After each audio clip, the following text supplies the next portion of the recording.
Are we good to go? I'm G to G. Yeah, I just gotta shake this glow stick real quick. That's at a that's got Jeez, a that's I got my 7. that wasn't even a metaphor. You literally just No. had a glow stick. Yeah, I got another one ready to go if I need it. If I need to pop it. You might I'm need it. You jealous. never That know. Sounds like a I fun might, way yeah. to live.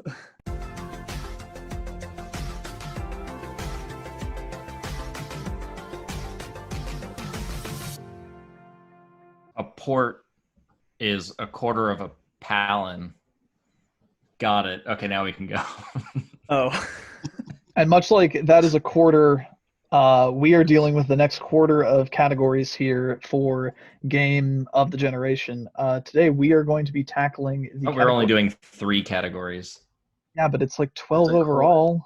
It's 1/4 of the sessions. Yeah, That makes sense. 1/4 of a sesh. Today we're going to be tackling the best remaster or harbor in a video game. This was a category that we almost omitted from this because it kind of makes a lot more sense in the context of a game of the year discussion. But Ryan brought up the excellent point of this was the generation of remasters. So Yeah, I fought hard for it to be here. Although I don't care too much about it, but it's like I feel like it needed to be mentioned specifically in this generation because of just how prevalent of a thing remasters are now. I feel like it barely Yes, happened at next all in generation. previous generations. yeah, it's like you saw it a if at little all. bit on the PS3 360 generation, but like it really came into full swing this one. And I think that there's a lot of really, really poor examples of remasters and ports that happened, but there's also a ton of really, really, really good, really standout ones, which is what we're going to be discussing today. So Ryan, would you hit me with your number 5 best remaster or port? Yeah, I think this generation actually started off pretty strong with my number 5 of Rare Replay. Hell yeah. It is just a huge collection of rare games and rare games. Just stuff that I never would have gotten around to playing, and I'm glad I kind of have it all in one space. It's presented in a really nice way, and everything runs well on an Xbox One. Yeah, Rare Replay is my number 3, but I don't mind talking about it right now. Like, I'm a Rareware absolute junkie, and I love that they were like this was again, like you said, one of the kind of early things that they put out, and I think it's just It was so a launch excellent. title, wasn't it? I don't think it was like launch I mean, window. It was definitely very early. Yeah, it was early, but I don't think it was like there at launch, like day and date. But it not only do you get like all of the old games, like the ZX Spectrum, SNES, stuff like that games, but then a lot of the it couldn't have been at launch because it was testing the Xbox One backwards compatibility stuff. It says it released in August of 2015. Okay, so that's later than I within- thought. Honestly, Yeah, that was a year and a half after. Holy okay. shit. That's still pretty early, but yeah, I think Rare It was Replays, around the time I got one, so technically the real launch of the system. And there was that bundle with Gears of War remastered also. Yeah. I never forgot got that was- Rare Replay and forgot about it until now, and now I want to play it all. You should really check it out. Because I'd never gotten into Rare stuff because I never had a 64 or an NES or a ZX Spectrum. I'm not a huge Rare fan, but like I definitely played a handful of them when I was little. I think one of the bigger issues with Rare Replay is that a lot of those old games, to put it lightly, suck shit out of butt. And I feel like Diddy Kong Racing? Yeah, let's put Diddy Kong what? Fuck this game. Well, it Jason, can't do any of Jason, the they Nintendo can't get stuff. the Nintendo licenses. Dumb. And see, So and there's that's no there's no There's no GoldenEye. Country. There's no But there's Perfect Dark, which I think is better than GoldenEye anyway. And I think that's God, they honestly haven't nailed the this. biggest problem with Rare Replay is that you lose access to their like a lot of their really prolific SNES games. Like you still get Killer Instinct was in 64, wasn't it? Was But it? No, I thought it was on. did it start on SNES? I don't know. I mean, it was an Come on. arcade game first, but that's Yeah. beside the point. But yeah, I think Rare Replay is super duper cool was in 64. as a Rareware Yeah, fan. 12. I am super thrilled to have all of that stuff in one area, as well as like a lot of like little bonus stuff. I like how they took all the 360 games and upped them into HD and like gave them huge performance upgrades. Like getting Viva Pinata like at 1080 60 is really really cool. Getting some of those other like 360 era ones into just some better HD and frame rate, super cool. But yeah, I adore Rare Replay. I'm so happy it exists and is probably the best thing that Rareware's put out in a very, very long time, and Yeah. probably the best thing they put out on the Xbox One. Agree. Fudge hugs. I think. Yeah, it's got some really good looking fudge hogs. Looking back, I think the only Rare games I've played are Donkey Kong Country 1, 2, and 3. Those are some of their better games, What about but Donkey Your Kong games. 364?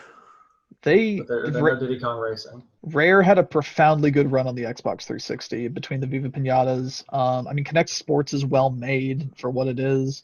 Banjo-Kazooie Nuts and Bolts is really good. What about Cameo? I think that Cameo is not even close to the worst shit they've done. I think Cameo's fine for a 360 launch title.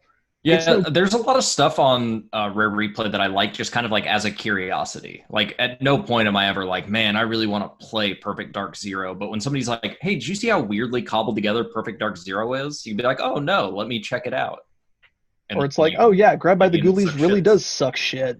Yeah, it's like but it's prove nice to have it. it around. And it's like, okay, I will. What about Playing that game Jetpack is just as and bad as Jetpack getting Remastered? grabbed by the ghoulies.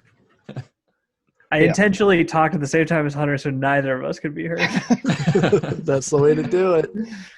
But Rare Replay, good choice. I agree with that. It's my number 3. But for my number 5, I picked something that came out.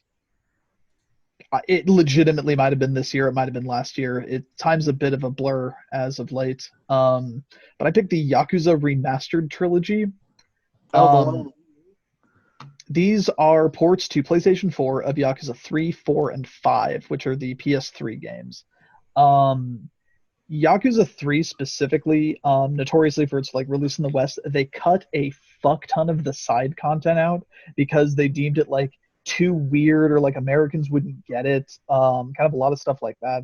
So this collection not only restores that content to Yakuza 3, gives them all a nice like 1080p 60 presentation, greatly improves the load times, which were really, really bad across all of them. It gives Yakuza 5 a physical release for the first time in the West because it was only a digital thing because Yakuza hadn't caught on here yet.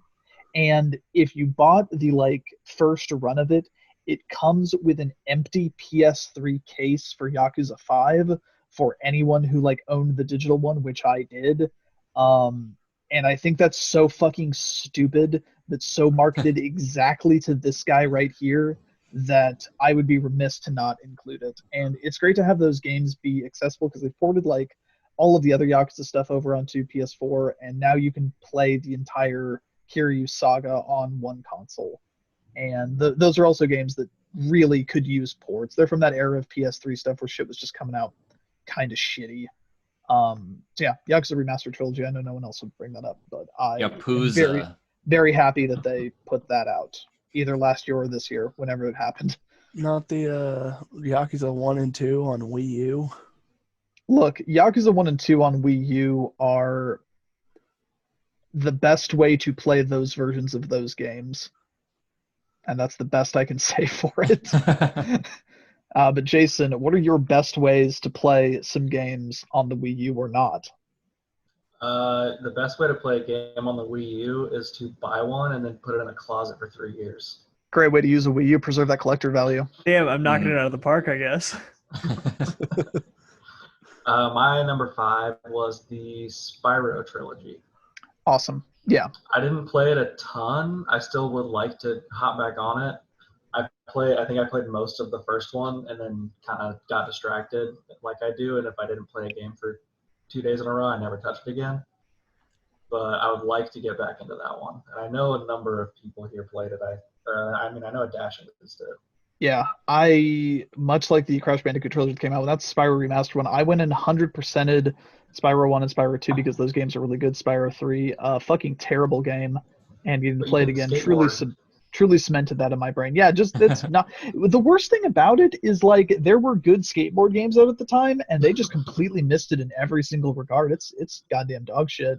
But there were also bad skateboard games out at that time. Spyro 2 is one of my favorite games from being a little kid. Spyro 2, fan-fucking-tastic game. So I'd like to finish 1 and then at least get into 2 and then maybe never touch 3. I think 1 is fine, but I think that 2 is the iconic one. 1 is painfully simple. Yeah. I'm sure 2 is honestly, pretty 2's not simple that tough either. Yeah, I mean, I kind of assumed because again, I have not played 2 since I was at probably like 8. I also think that the Reignited trilogy, it's a really good just remaster. I think that for the most part that game looks really good. They got shit. Who's the fucking Stuart guy Copeland. from? Thank you. They got Stuart Copeland to come back and do the music for it. Because he just really fucking likes He's the Spyro the drummer for the Dragon. Police. Yeah. I was just gonna say. It is that same They one. did a with Spyro and Crash, they did a really good job of remastering where they made it kind of like this is how I remember this game looking. Like, you know, through nostalgia and rose-colored glasses and all that stuff.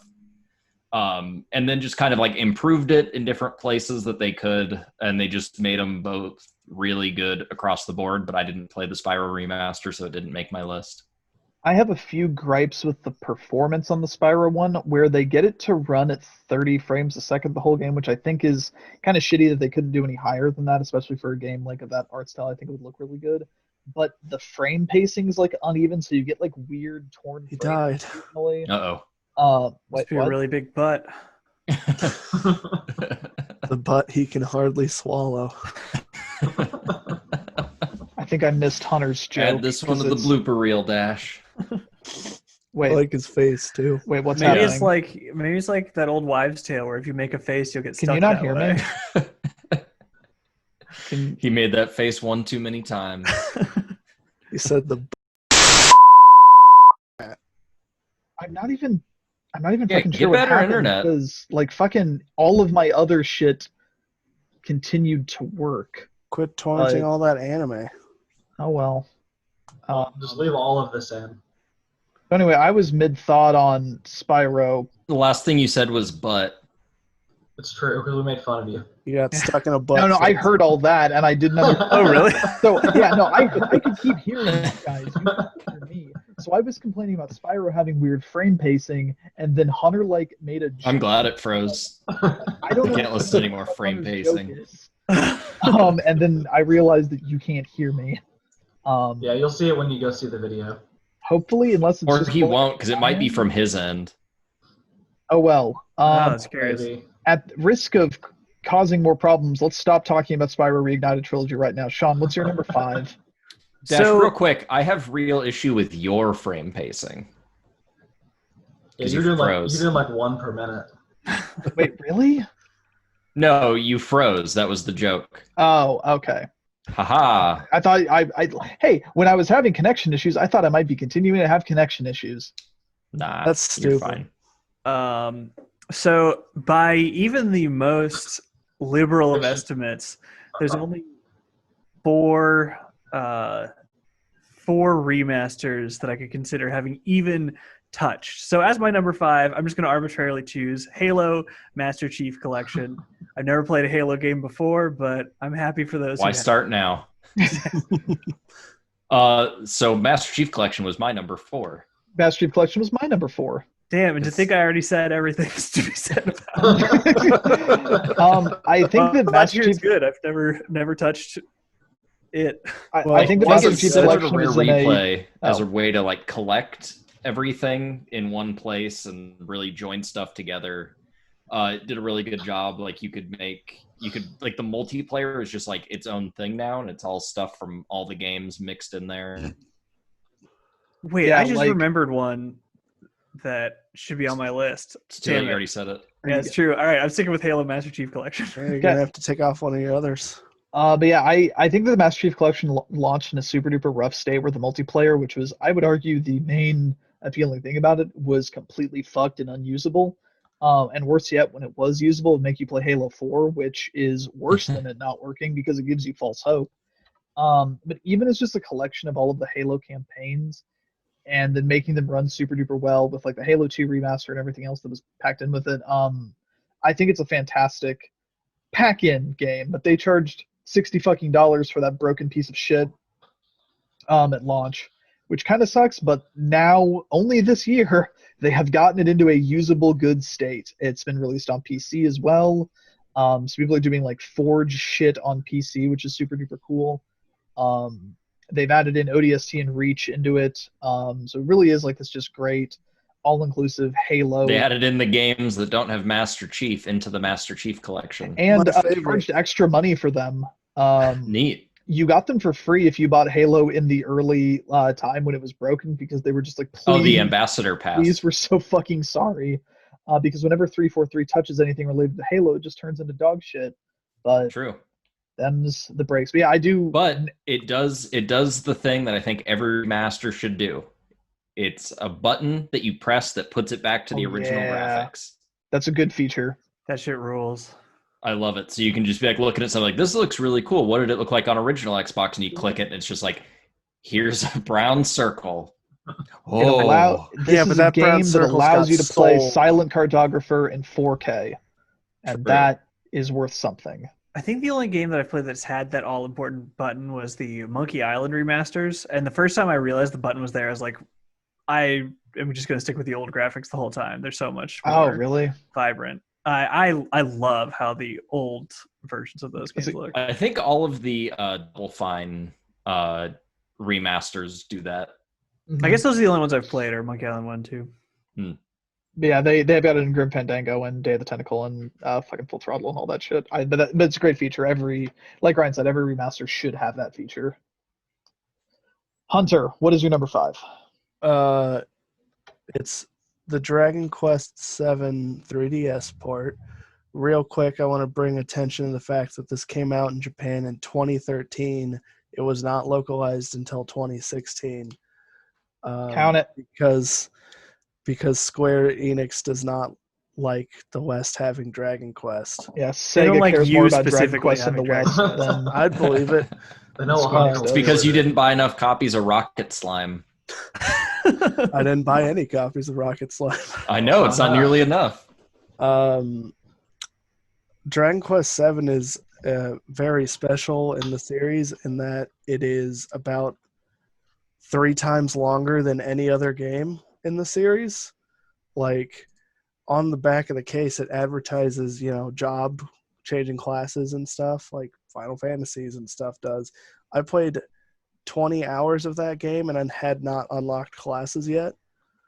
And the main story alone is about 80 hours long.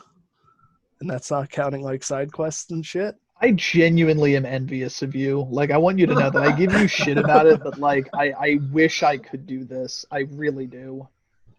And I want a quest for dragons, but I don't like playing the games. The 3DS version is actually shorter than the original PlayStation 1 version because it's 79.9 hours. PlayStation 1 version's like over 100 hours for the main story. Brutal. It's ridiculous. So did they like cut content, or they just shortened made the grind? Intro. Okay. Like the intro in the PS1 version is so mind-numbingly long. It's a 20-hour cutscene. They just sped up all the cutscenes and movement 20%. Pretty much, yeah. Everybody talks in a high-pitched voice. Voice? What are you talking about? Or whatever. Leave me alone. The text just scrolls super fast. I forgot they said PS1. PS1. Super fast, and they just put stupid fucking accents as the text. Well, yeah, they made it JRPG shorter, and for that we thank them. But Ryan, what is your number 4? Wait, yours was Master Chief Collection, right? Yep. Do you have anything else you want to sub in real MCC, quick? the Master Beef Collection. No. My orders are locked in. My issue now is that my 5, 4, 3, and 2 have all been talked about. Sucks to be you. Jason, what's your number 4? You can talk a lot about my number 4. What's your number 4? My number 4 is Dark Souls. Oh, yeah, that's a good remaster. Because I remaster. I didn't play that many remasters this generation, but I thoroughly enjoyed that game until it got too hard and made me mad. And it's a very, very good remaster, as people will be seeing here in 3 weeks. Spoil it. 3 weeks? Sure. You'll see eventually. I didn't know what you're talking about, but then I remembered. Play the coming features thing that they play at movie theaters. I'll splice in a trailer. You can also throw in one of those like big like Coca-Cola, like one of the intros where like you're flying around a giant cup of Coke. But I didn't ever play the original Dark Souls, so I can't compare it. But I think the game I think the gameplay is fun. I think it forces itself to be too hard just to make the people who play it angry, and that's my big complaint. But I think the game is pretty enjoyable outside of that aspect. And as a remaster, like it does incredible things for the online of Dark Souls 1. Like they've kind of, I don't want to say fix, but they change it in a way that it's more reflective of some of their later games. So it works a lot better. And they fixed the one thing that needed to be fixed.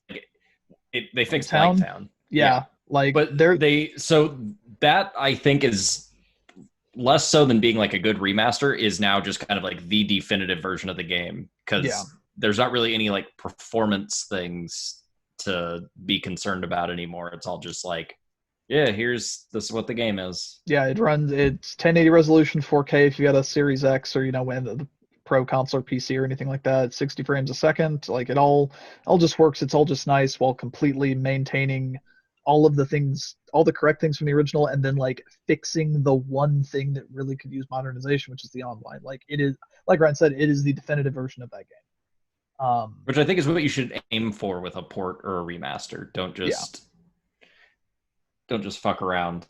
Looking at you, Silent Hills remasters. I am not gonna lie, because I just finished this list like earlier today. There was an iteration of this list that did have Demon Souls remake on it before I realized that that's not how the generation works. Game of the generation for the PS5. Yeah, Xbox One. We're getting it out of the way early. Series X, fine, you played it before the video is recorded, so it counts. Yeah, I didn't end up listening to Dark Souls Remaster on mine. I did think about it, but I didn't. I think best next-gen game is a game from 2 gens ago. I think the reason it ended up not making my list was because it was less of like what they trended towards in this generation that we'll get to with some of my later stuff is like improving upon it instead of just like, I don't know. Like, yeah, we talk about like Spyro, like what they did for Spyro versus what they did with Dark Souls. They just made it run better and did stuff like that and fixed the online, whereas Spyro was like, we made new character models and added levels. Kind of redid it. Yeah. Sean, what did you redo? 4. Well, here's something I didn't quite redo because I didn't quite even do. Oh, actually, a quick in memoriam to what I just removed from my list, which is the 5 minutes I played of the Final Fantasy X HD. And now I have to throw it out to the 10 minutes I played of Resident Evil 2 Remake. That's really good that you mentioned that, because I was legitimately going to switch my number 3 to Resident Evil 2 Remake so I would have something to talk about on my turn. But once again, absolutely fucking blown out of the water on this. I'm coming for your number 2, Dash. I mean, this game is an effective horror game because I got to the point where I'm in the starting area and I decided I didn't want to play it anymore. A choice that, as we mentioned in a previous episode, characters in movies can't make, but a character in a video game can, so I always do. Resident Evil 2, I think, was my game of the year for 2019. I think so, yeah. So fucking fantastic. As a reimagining of the original game, whilst like it keeps all the important bits, modernizes it in the way that it needs to, and becomes its own thing. Like the reason it wasn't on my original list is, while it is one of the best games I played that's like technically port or remaster, is like I feel like it does so much to the game that it's like it's not even the same game anymore. But it is fucking tastic. Resident Evil 2 Remake is the best not Final Fantasy Resident Evil game ever made. It's the best Final Fantasy X. Remember when Leon bonked his gun on the door handle? I would see that's the exact reason I was thinking about it, because I was thinking about the Final Fantasy VII Remake, and the same reasons I didn't put it on this list, even though I really, really like it. Well, I gotta say, Resident Evil 2 Remake, too spooky, 0 out of 10. Everyone should play that fucking game. It's really short, also. I want to. Oh, It's only 10 minutes long. It's actually 11 minutes. You're almost done. Yeah. That's shorter than Doom. Hunter. So Hunter, what's your Yeah. number 4? Yeah, 4. God, we're just jumping around all over the place, aren't we? Mine is Fire Emblem Echoes. Thank you, God. It's the 3DS remake of the second Fire Emblem game from the NES, which I didn't realize that that's what it was. I know, right? It redid, because it was an NES game, they had to redo everything. Oh, Jason's cat. Um, it's got new portrait music. The story, like the intro, has more dialogue than all of the words in the original 2 combined. Oh, damn.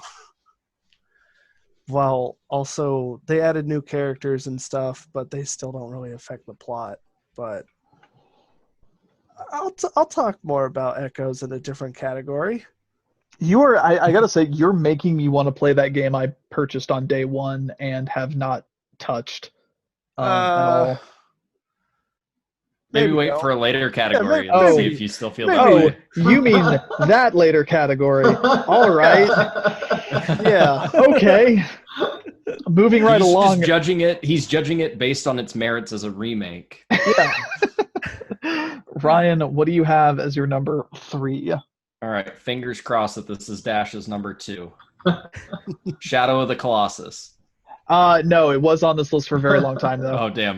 Damn. Similar to the Spyro thing, is they really went in there and updated a lot of stuff, put in a lot of things that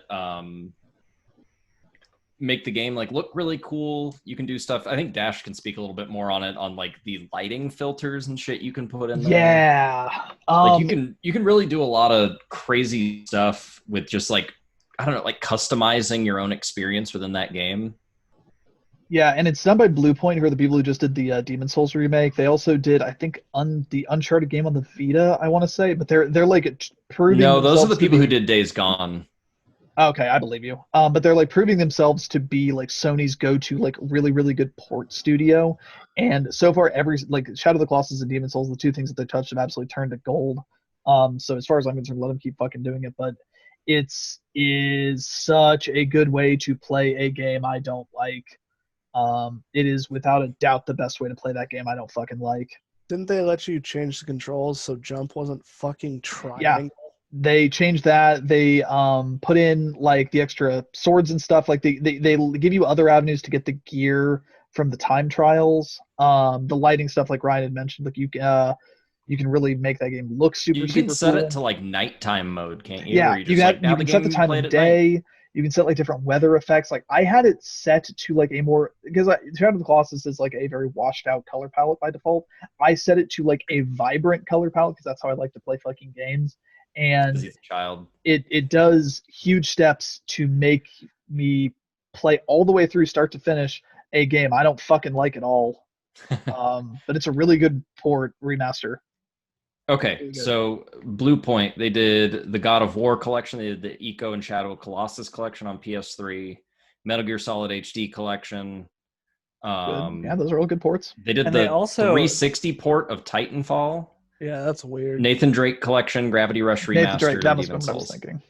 And they also brew beer and are a type of oyster? That's crazy. They could do it all. I know. Blue Point Brewery Haha. and Blue Point Oysters.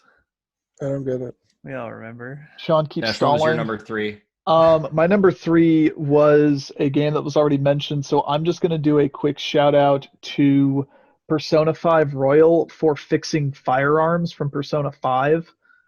My favorite port implemented from the gun same control. generation. Yeah, I would like Persona 5 Royal is a especially weird one because that game came out this generation. But it's the Persona 4 Golden equivalent, but for Persona 5, and it is the ideal way to play that game that I like a whole awful lot. They don't do any like massive changes on it, but they tweak up and tune a lot of little things, like making guns usable. That's really, really cool. And it makes the first Persona 5 completely obsolete, in my opinion.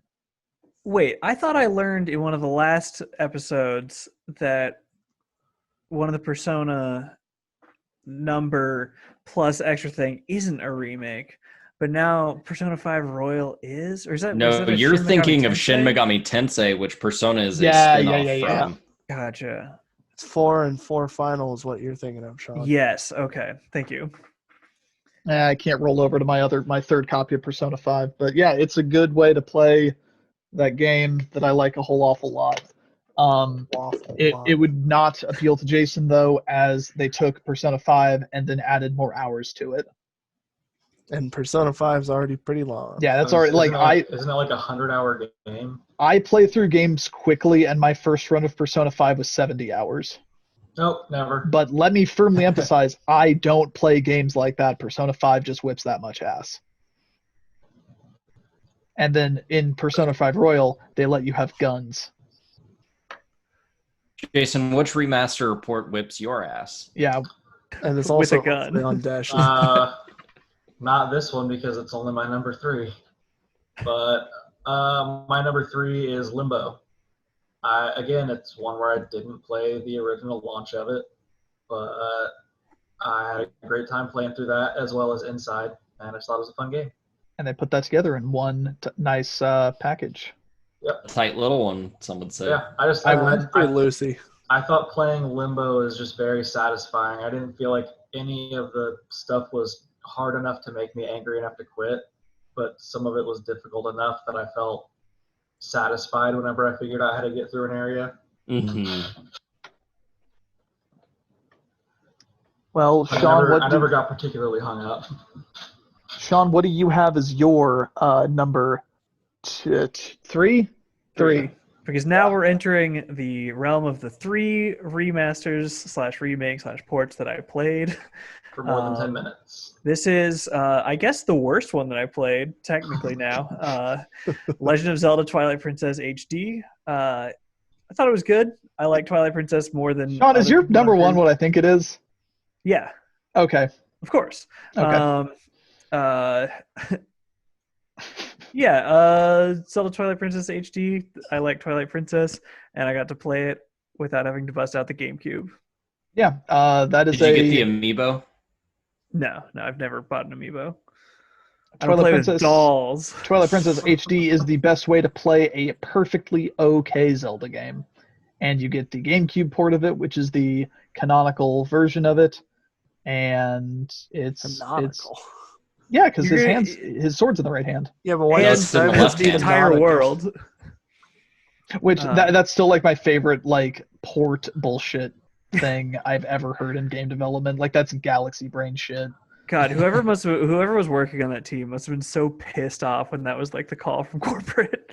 God, I will say I like Twilight Princess. I know you don't. I like it quite a bit. I like Twilight we're gonna Princess. have some similar, or I really like Twilight Princess. It's one of I put it above some of the ones. Because you're furry. Yes. A big wolf link pillow. But there's gonna be a similar sentiment. It's not my favorite Zelda game. Never mind. I don't want to. Never mind. I don't want to get ahead too of much yourself. off since yeah. Hunter, what's your number 3? Okay, 3. Get ahead of Sean's self. It's Shin Megami Tensei Deep Strange Journey, which is the Strange Journey 3DS port that makes one of the endings not super casual baby bullshit. And also, it adds some quality of life stuff like being able to save whenever and put it into sleep mode and shit. But mostly it adds extra shit. And like I said, one of the endings is not way easier than the other ones. Breaking into Dash's house. That's what I was just going to say. It also adds the word deep to the title. Which improves anything. Because it's deep strange. Like, the band Purple wasn't going to have any hits. And Throat wasn't going to reveal any government secrets. He was only revealing government gossip. It's like, look, I've heard of a strange journey. I have strange journeys all the time, but a deep strange journey? Oh, fuck, we got something. Now I'm interested. Hunter, what I'm learning over the course of these episodes is that you and my games are the Venn diagram is 2 circles. This is me holding up 2 circles. And you're in the middle, right? Yes. Hunter's our X factor. I play everything, and then Hunter gets what's left. Hunter manages to secure all of the games I don't want to play, so we get pretty much the entire spectrum covered. You guys heard of Oni Chimbara? From you, yeah, actually. Have I?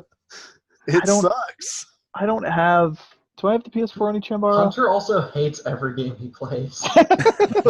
I have very discerning tastes. So maybe we do have the same taste. You just play games you hate. Ryan, talk to me about the number 2 game that you hate. Yeah. So we had already talked about Spyro and Crash, but there's a third one that I think did the remaster better, and that's Crash Team Racing. Really? I do. forgot that was a thing. Yeah, they did the same kind of level of care across everything, but then they added in a bunch of levels from the later games. They're like, we're not going to remaster these, but these levels are good. And they also made some new ones. They did. They consistently did like monthly things where it's like, hey, hop in and we're going to have this track available. Yeah. We're going to have these tracks available to you to play. And then once this like month is over, this little competition thing, you get to like keep the tracks and keep the characters. They just kind of kept adding stuff to it. And like they released a remake and then kept it going, kind of like a games as a service kind of thing. So they released it, and then it built it up as a platform. Yeah, like a lot of people were dragging it a bunch about the fucking microtransactions and shit, but like the gameplay parts are all there. All of the fucking extra bullshit, it's all cosmetic shit that was not present originally, so it's like it's purely extra shit. Sorry, there's a military coordinator in my house right now. What? Oh, okay. My wife's telling me to shut the fuck up. But yeah, Crash You Team don't want me Racing to is do my that. number 2. My number 2 was going to be Crash Bandicoot / Spyro the Dragon. But instead, Two separate They're games. 2 separate games. Or 6 separate games. Yeah, but I mean, it's for the same reasons. Like, I could put either one of those on the list because they're both good ports in the exact same way. Talk about Crash because I downloaded it but I haven't played it yet. No, you'll fuck make that. Jason crash. When I was looking back on my shelf for remasters and ports, I actually found what my actual number 2 is going to be. This is a game that I dragged so motherfucking much in preparation to it coming out, and then I finally played it because I kept hearing decent things about it, and also because I'm a sucker who will buy Game Freak shit forever because I hate myself. But the last generation on the Nintendo Switch, the definitive version of Pokemon Red and Blue was released, and there is absolutely no better way to experience those games. They also do a lot of like looking at the core pillars of what Pokemon is and know when to say, actually, that's really antiquated design. Let's modernize that in a way that's actually a lot fucking better. And let's make a controller that looks like a Pokeball. And let's make a controller that looks like a Pokeball that Dash can put his Flygon inside and carry around with him, and then you can push the button and shake it around and it makes Flygon noises. It's only used for that game. The Pokemon Let's Go game, the Let's Go Pikachu and Let's Go Eevee are so motherfucking fantastic, and if they will make a Johto version of those, I will be so motherfucking on board for it, because the only like negative thing I can say about this game is that it's red and blue instead of gold and silver, but they have openly said they aren't going to do that. Damn, I had no idea, A, what those games were, or B, that they were good. Yeah, they are. It is. I will never play a Fire Red or Leaf Green ever again because this is so much better. But it's like a lot of the stuff on paper sounds like really bad decisions, like no wild Pokemon battles. But you know what actually kicks an incredible amount of ass? No wild Pokemon battles. Being able to walk through grass. Yeah. With the aphids. Pokemon will still appear in the overworld, but you see their entire model, so you can select which ones you want to go and fight, and then rather than Are they wild? Yeah. And you fight them? Well, you do like a little mini game thing. It's not really like fighting the way you would fight in Pokemon, but Pokemon go to the polls to catch. yeah, it's the same way you catch stuff in Pokemon Go. You still do trainer Pokemon battles. Let's Go Eevee like to that. the polls. You can also you can ride around on your Pokemon, which is really cool. It does the Heart Gold Soul Silver thing where your like first slot Pokemon will follow behind you. If you have a Snorlax in your slot, you'll ride around on its belly as it walks around for you. You can ride around on an Onix. You can fly up into the air and like do air battles with wild Pokemon. It's so amazing. And that's my actual number 2 because I completely forgot about it until I saw it on the I want shelf. to pick that one up at some point. So fucking good. Very heavy. The only like maybe complaint I'd have about it is that if you pick the Eevee version, the like starter Eevee they give you, you can't evolve it into like any of the different like Vaporeon, Jolteon, anything like that. But That's it weird. can learn a move of any. You can just basically give it 4 moves of any elements you want, and it's absolutely fucking busted. But you can put sunglasses on it. But yeah, Jason, hit me with your number 2. My number 2 is Tony Hawk 1+2. I'm so glad someone mentioned it. I was getting worried no one would. Really surprised. Really surprised it hadn't been mentioned yet. But it's my number 1. Okay, is it? Yeah, Okay. for the same reasons as Crash Team Racing, but with Tony Hawk, and I like Tony Hawk better than Crash Team Racing. Yeah, it's just like I never played I played them like at friends' houses for a few minutes here and there, but I never had these games growing up. I really started Tony Hawk on Underground, and if they remastered that, I would go throw this game in the trash can and never touch it again. But I don't think that's ever going to happen. Here I am. But no, these I picked up this remaster and just played the shit out of it for like a week. Back like how I used to play Tony Hawk Underground, I would pick it up and dick around for 5 straight hours and complete like 2 missions. But it was pretty good time. Yeah, they went through and more or less figured out the licensing nightmare of relicensing all of these songs. They rescanned all the people, so it's like a lot of the people in the game appear as their current selves, and then they added in a bunch of like modern contemporary skaters as well. So it's practically a new Tony Hawk release played in like the classic style, but then you also get the classic things in there. So I can actually play as 50-year-old Tony Hawk? Yes, you can, and it rules. Sure can. The thing that I really want them to do with that game is I really want a Tony Hawk Pro Skater 3 DLC that adds in all of those maps and goals and also adds in BAM. I want classic BAM and I want modern BAM. 2 different characters. The Earth Rocker. The only reason they can't get the rights because he's dead. 1+2 didn't make my top 5 is that game already exists with Tony Hawk Pro Skater 2X, and you can play that on. Everyone who's watching this has watched and seen that game was gross. I mean, yeah, it's like this is still a really good remaster. It's just of the things that I wanted to pick that since they're I think that if 2X didn't exist, then 1+2 would probably be number 1 on my fucking I prefer list. this to 2X. Oh yeah, this is way better. I never played it. I just watched you guys play it, and it looked shitty.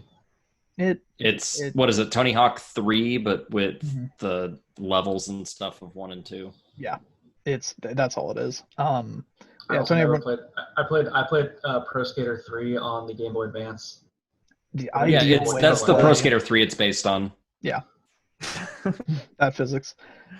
Sean, what game are you going to say that is based on Tony Hawk Pro Skater 3?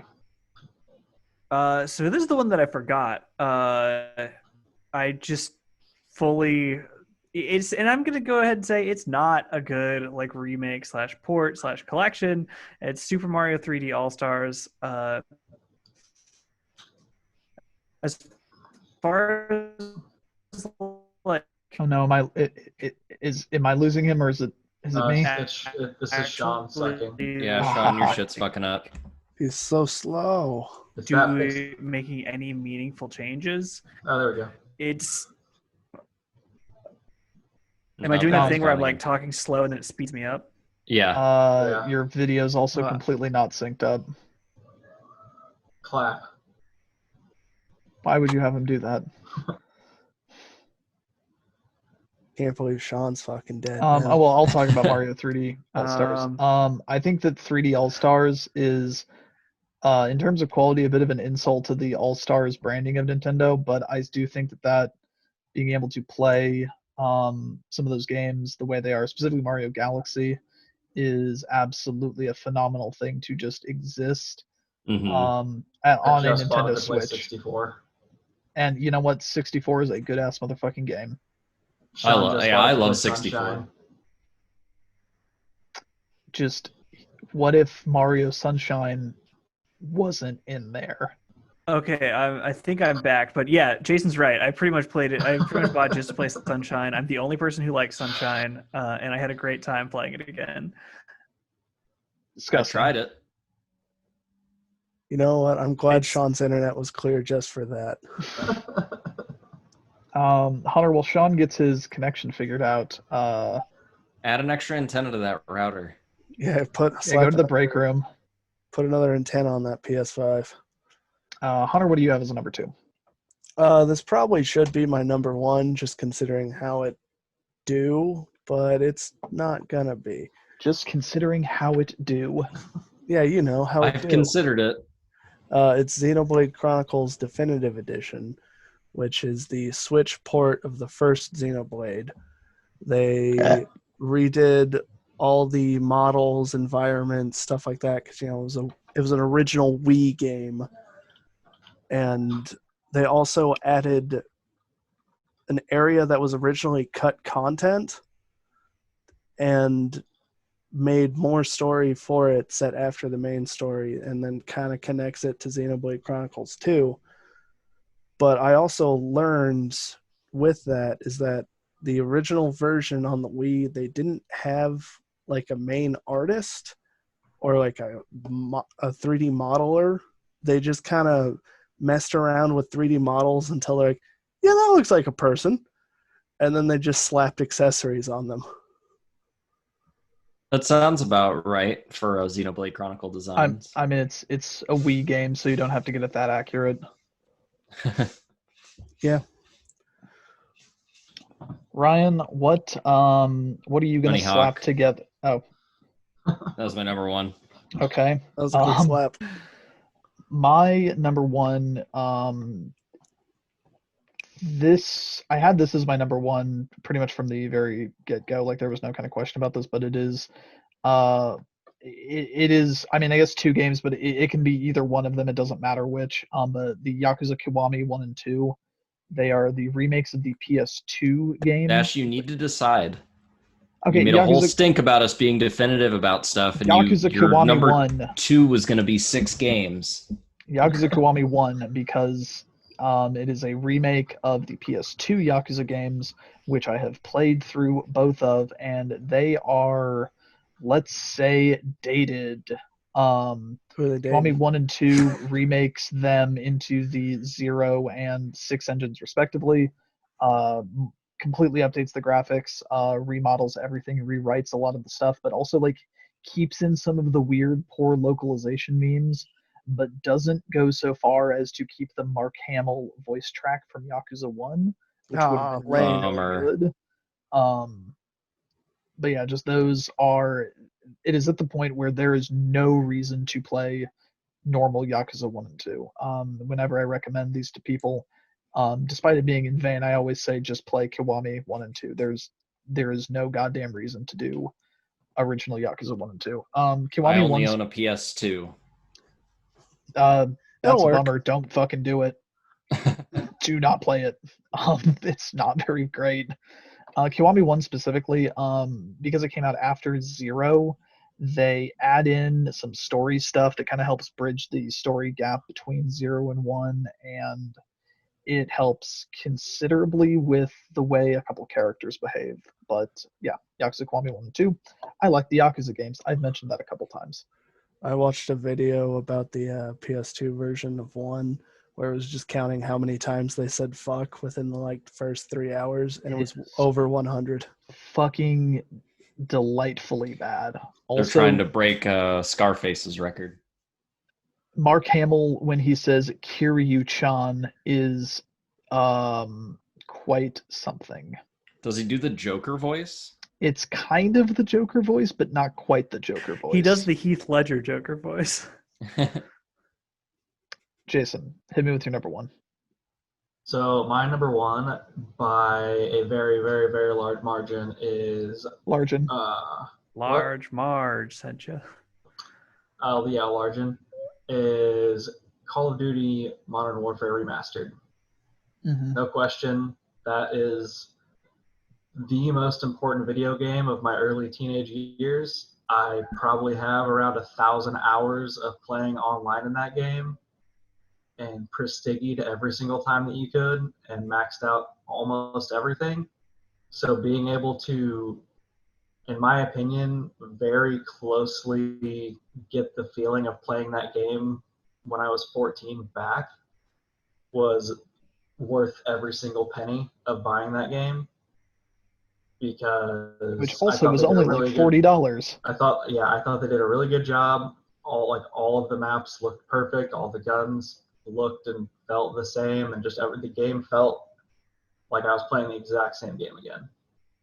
It's prettier. I really, really enjoyed that remaster. I really enjoyed that maybe 6 to 8 months that we spent playing it, and it also really cements to me how fucking good Modern Warfare 1 is, because like it is better than most of the Call of Duties that they have put out since Like then, and it's a dropping into nostalgia it is just thing. fantastic. It's definitely a nostalgia thing, but I'm confident in saying there will never create a game that I enjoy like that. That was the first time I actually played through the campaign of that game. Great campaign. Yeah, that's the fun. only I think I've played a couple of Call of Duty campaigns, but I've played through the campaign of that game probably like 5 or 6 times. Like Gillies in the Mist is one of the all-time, I think, iconic first-person shooter levels. I think that is a fantastic way to play one of the best first-person shooters ever made. 60,000 people used to live here. Now it's a ghost town. It's called All Gillied Up, right? Is it? Not Gillies in the Mist. Oh shit, did I fucking misremember that? Yeah, no, that sounds right. Are you thinking of Gorillas in the He's Mist? thinking of Gorillas in the Mist. Gillies You're talking in the about Mist. Ape Out? Gillies in the Mist is the name of the achievement you get if you don't alert any enemies in that. I gotcha. So I'm not completely off the mark. It's because people can't find those gorillas in the mist. Yeah. Yeah, no, that game, like the famous Blade Runner quote, like gorillas in the mist. They're mist colored. How am I supposed to find them? All these memories. Like I would have been more than happy if they didn't even remake the game and just fixed the servers of the 360 version and let me play it again. Yeah. I would have paid $40 for that. I'm double insulted because they went and did the same treatment for Modern Warfare 2, except they didn't put the multiplayer into it because they didn't want to compete with themselves, and I fucking hate that. I don't need to go play the Modern Warfare 2 campaign again. And they also didn't even remaster Spec Ops. And the online in Modern Warfare 2 was really good, but it just, like, to a lot of people, that's the better one, but to me, 4 is the best one, and it's never going to be topped.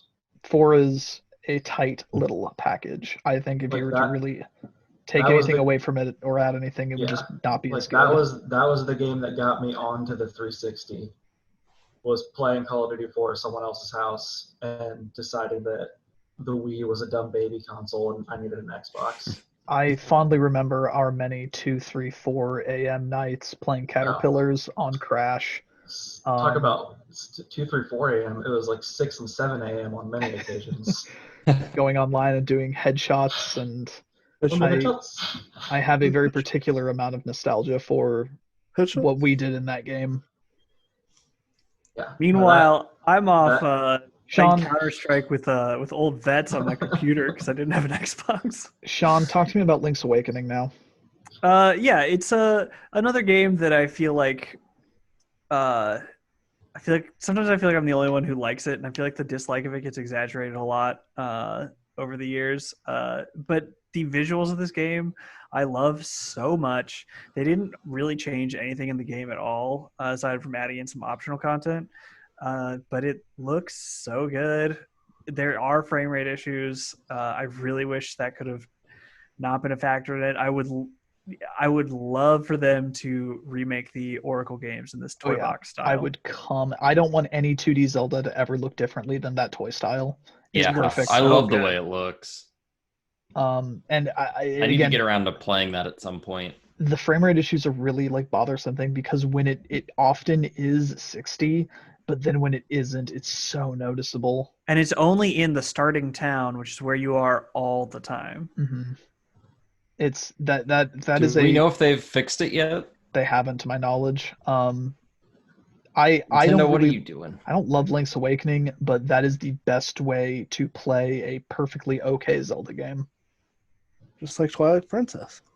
Yeah, just like Twilight Princess. But yeah, if they did the Oracle games, I don't care if they release it as two $60 products. I'll buy fucking both of them. Just Same. like, I would love that. Zelda Let's Go Seasons and Let's Go. Hey, I don't care. I love those games. Hunter, hit me with something. I don't My know. number A one. JRPG of some sort, probably. Kind of. It's more of a farming game, really, because it's Rune Factory 4 Special. No, that's a JRPG. It's farming too. Because Hunter only plays games I've never heard of.